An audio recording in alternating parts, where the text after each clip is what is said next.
Fellow Ghanaians, good morning. So fellow Ghanaians across this continent, a dangerous pattern is unfolding right before our very eyes.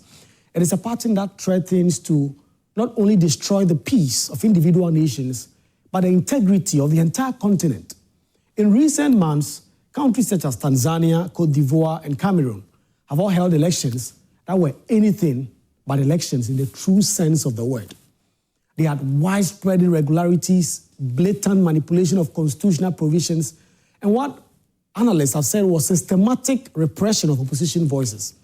Yet as the world watches, those who should speak out the loudest, the United Nations, the African Union, and regional blocs like ECOWAS, have chosen the path of silence, or at best the comfort of carefully worded, meaningless statements that congratulate the incumbents and describe the same sham election as, quote, generally free and fair.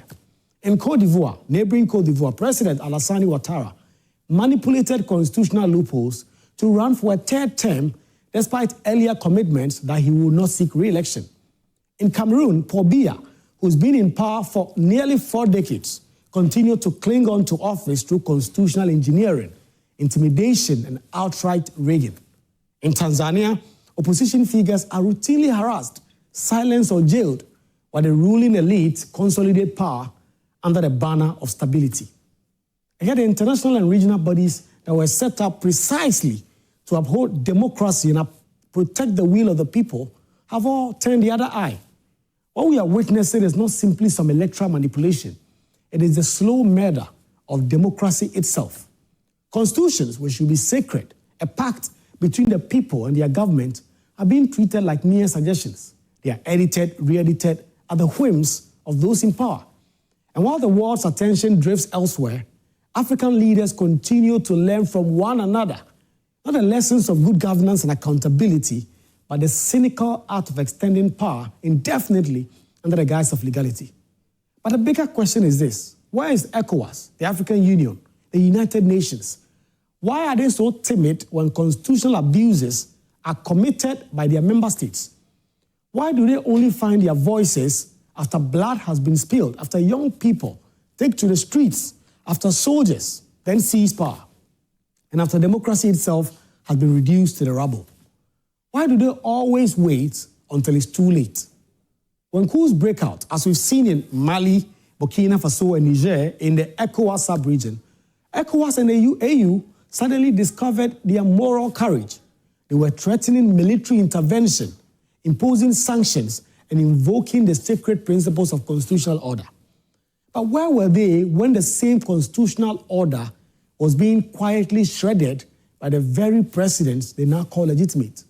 Where were they when the opposition figures were being arrested, when constitutions were being rewritten, and parliaments were being turned into rubber stamps? It is hypocrisy of the very highest order to condemn soldiers for overthrowing governments, which is wrong in any way, but when you say nothing as those governments overthrow those same constitutions. If a leader surreptitiously amends the constitution to remove term limits and eliminate credible opposition, is that not also a coup d'etat? That is only one that is done in a suit and some tie with pens instead of guns. Why should it take tanks on the streets before regional and global institutions are awakened to the crisis of democracy in parts of this continent? The silence of these bodies is not neutral, it is complicity. Their vague statements and gentle admonitions only embolden these autocrats.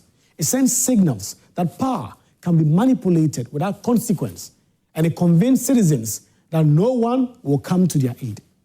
And when the frustration boils over, the people take to the streets, where young men and women who can no longer breathe under this repression decide to fight back.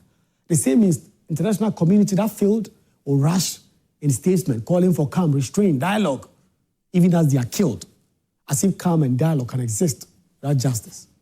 The truth is that ECOWAS, the AU, and the UN have become more reactive than proactive. They prefer to manage crises rather than prevent them.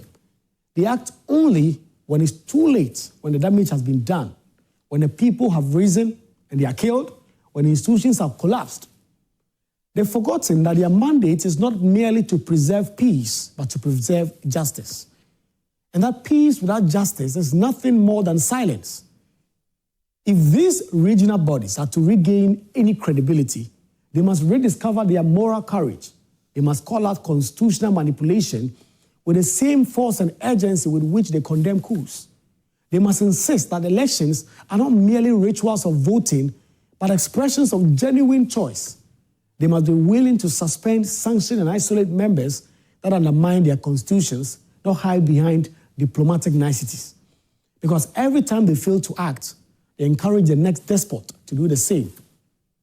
Leaders on this continent must be made to understand that democracy is not a personal inheritance to be passed from one election cycle to the other, nor is it a favor that they bestow on their citizens.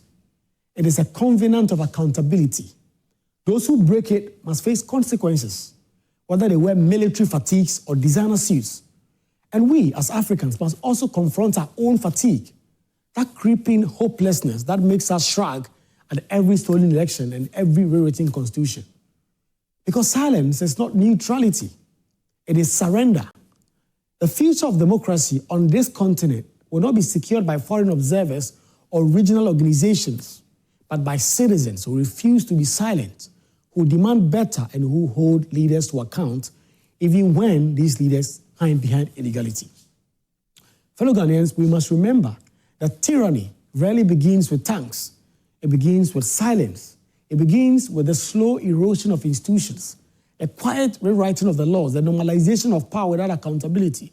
It begins when we allow those who govern to believe they can do so forever. The time has come for the ECOWAS, the AU, the UN to wake up to their responsibility. Because democracy is dying in so many places, not because of the coups, but because too few consequences for those who kill it slowly. The continent does not need another conference or communique.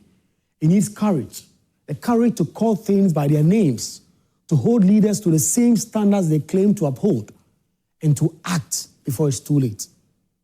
Otherwise, the silence of the watchers will one day become the death of the watched. So, fellow Ghanaians, this is a message to those who want to listen. It is time to act and not wait until the consequences are so dire before releasing empty and really useless statements. Good morning, fellow Ghanaians.